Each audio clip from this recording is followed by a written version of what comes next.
Parappanangadi എത്തിയിട്ടുണ്ടതാ. കരേന്ന് 2 kilometre അകത്താണ് ഞാൻ കടലിൻ്റെ അടുത്ത്. ഹാർബർ പണി നടക്കല്ല, അങ്ങനെ പോകുന്നതാണ്.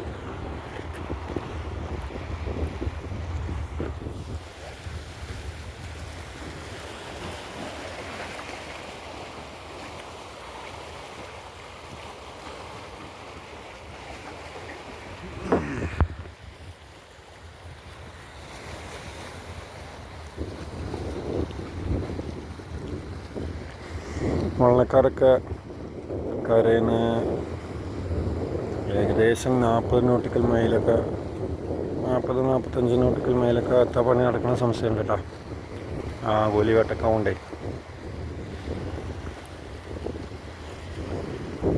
എന്തുണ്ടാവാറില്ല, നോക്കുക. കുറച്ച് നേരം വെയിറ്റ് ചെയ്ത് നോക്കട്ടെ. ഇന്നലെ 12 മണി ഇവിടെ മീനെത്തിയപ്പോൾ. ഇന്നും ചിലപ്പോൾ അങ്ങനെ സംഭവിക്കായിരിക്കാം. എന്തെങ്കിലും വിവരമുണ്ടെങ്കിൽ ഞാൻ അറിയിക്കാം.